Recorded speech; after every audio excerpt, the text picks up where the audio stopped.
Morning. So we're going to do a quick tour of the new addition to the fleet with this video. Just show you around the Land Rover and yeah, sort of like my Agatha meets type of things, but without Agatha, because obviously I can only drive one at a time and it's pretty pointless getting the Allegro out just to film this one. So we'll just go out in this one, show you around this one, and I hope you like that. There you go. Catch you in a minute.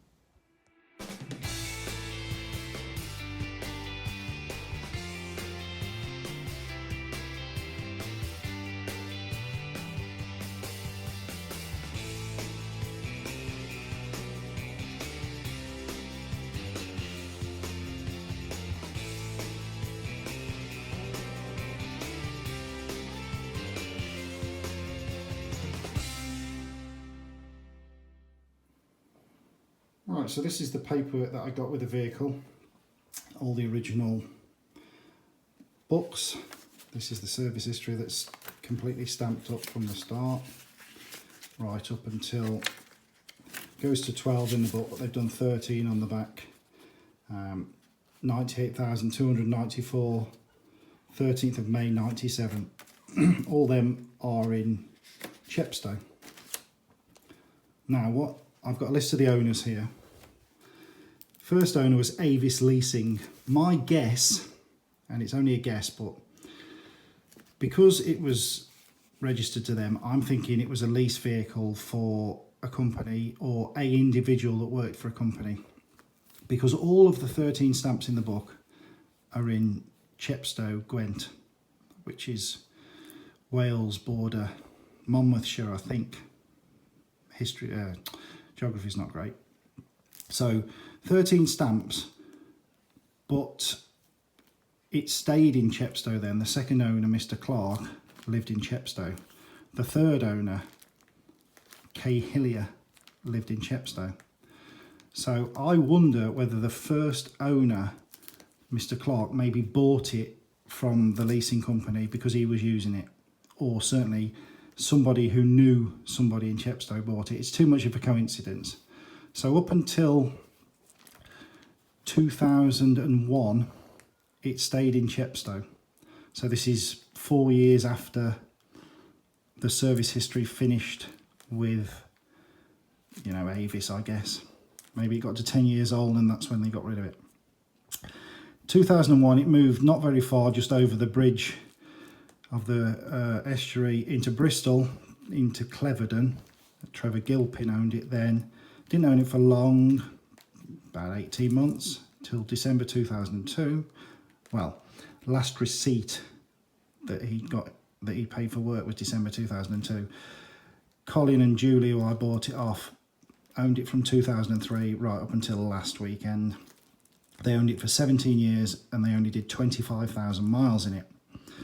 So from the day of it being decommissioned from Avis, it had done 98,294 to the day I picked it up, 149,450. It had only done, you know, 50,000 miles in what, 23 years. So all the MOTs are in this book from 1997 onwards, which makes me think that obviously with a rental car or a lease car, all them MOTs would have gone back to head office, if you like, and they wouldn't have come with a vehicle.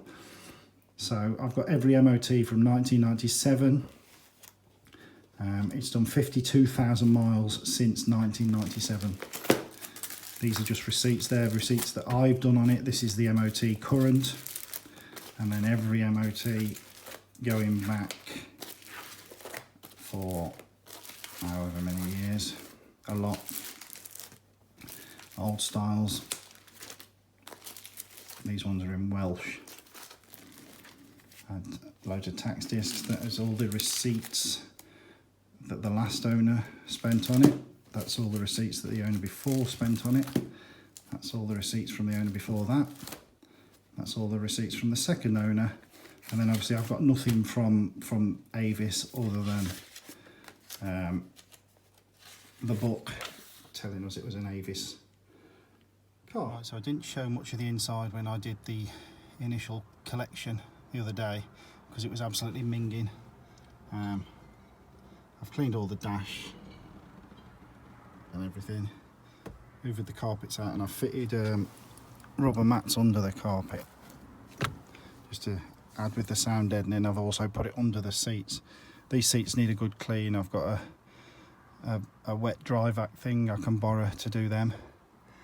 So other than, you know, it's a bit grubby on the headliner and stuff, but it's been a working vehicle. And then in the back I've just put a new load mat in there, and I'm going to take them seats out eventually and cover them as well. This is just the view from the other side. There's a hole in the floor under that kick panel there, where my finger is somewhere, so that'll have to be welded so they all go there. I'll show you that from the outside. And then yeah, inside's pretty good. That's the hole, just needs sorting out. They all go there. Right, so off camera over there, my glamorous assistant is going to ask me some questions about my reasons for having this vehicle. Over to you. So, other than we all know that you're stupid, why another Land Rover? I think once you've had one, you either hate them or love them. This, as I've said on a previous few videos, this is the 11th Land Rover I've had. I started off, what I'm going to do here, viewer, is drop in a picture of each Land Rover as we go along. So I started off with a 1979 T-registered 88-inch Series 3. Picture there.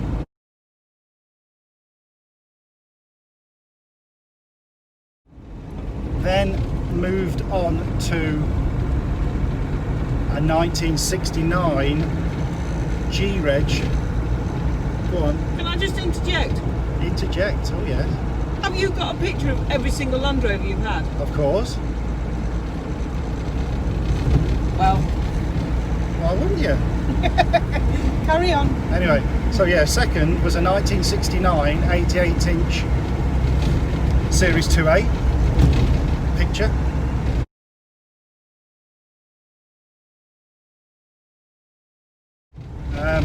Both of the Series ones were diesels.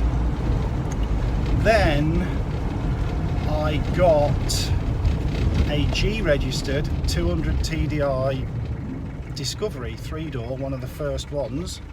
Right, so we can go for that.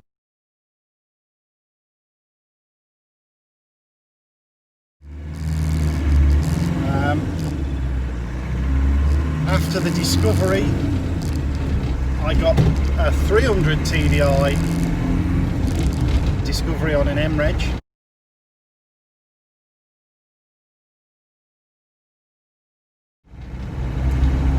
Then I got a 110 Defender 200 TDI. At the same time, I ran the both of them together, so there'll be a picture of them next to each other, I think. That was terrible.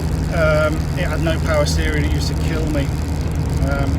This one's got power steering. I think the white one, it was a white one, I think it was a H-Reg, I think. 91H or something. After that, I got I think I got a TD5 Discovery, about a Y-Reg, Series 2 Discovery.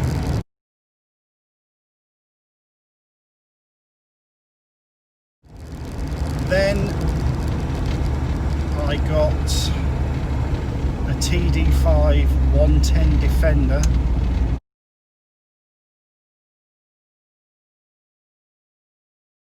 On a 52 reg. Then I had to sell that. Problems at the time meant it had to go.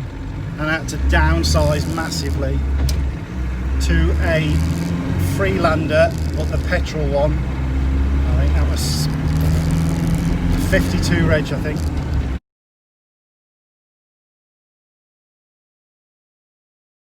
That was terrible. I had a break for a long time off Land Rovers. I got back into them with another Freelander, but that was a diesel one, TD4, still a Mark 1 Freelander.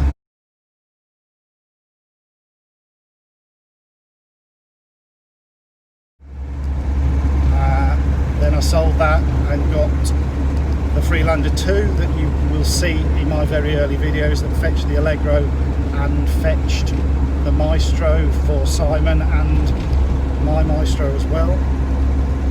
And then... No. Yes. Go on, no, what? Why Black no? one. Yes. Oh.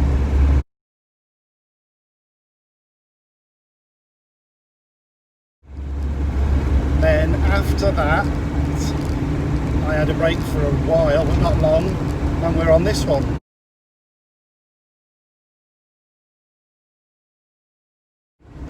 Which is a 1987 90 2.5 diesel.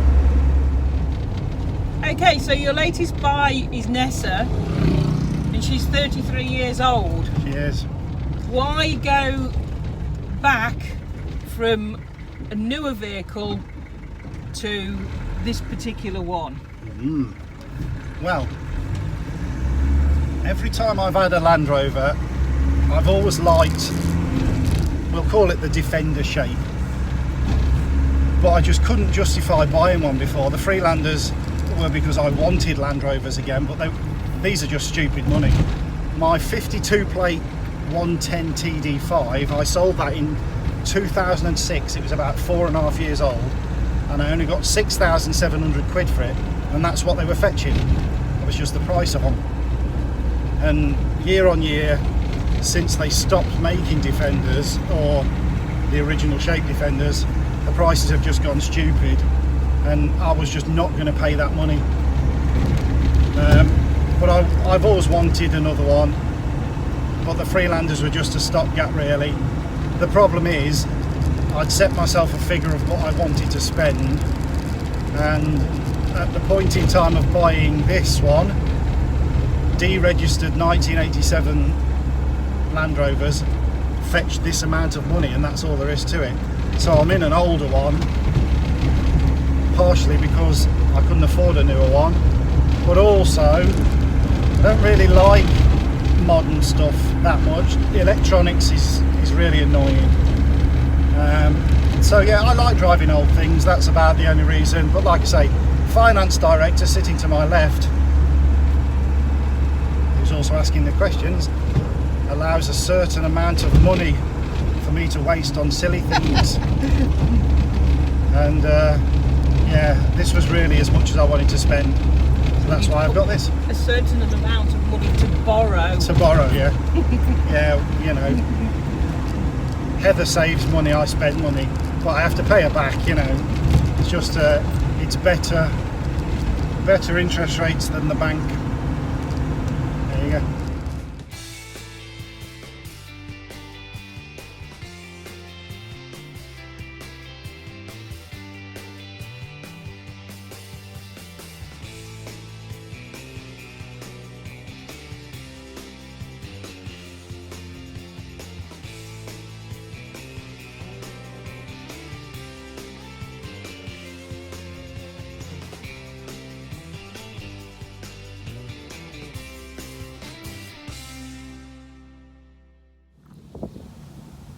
So it's, as we said, 1987, June 1987.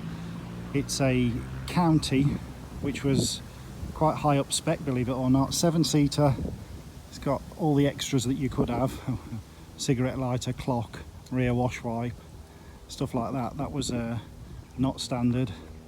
It's got the original Ross style wheels on it. The side steps have been added. They'd have a flip down single step like is on the rear, but other than that it's pretty much standard. They have a step on like that, and then it's just had a Dixon baked adjustable tow bar fitted. As I say, in the back, genuine 7 seats.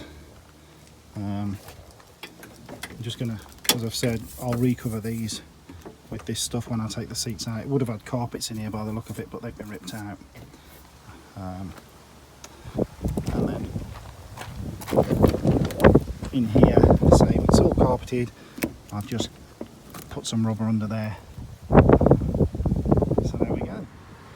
There's a bit of scabbiness on it, as you can see, where the aluminium reacts. Scabby here and there. The bottoms of the doors, they always go. A bit there. I quite like that though. I'd say that though, wouldn't I? Because that's what it looks like. It's like the roof where the paint's come off. There's a few areas like that.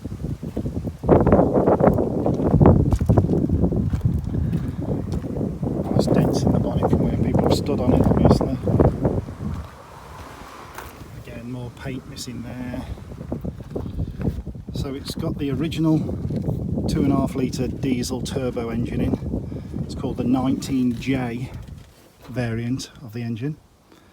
I think it's about 85, 86 horsepower. It's not terrible, but it's no rocket ship, obviously. It's done 149,000 miles, genuine miles. I've got all the MOTs from 1997 onwards.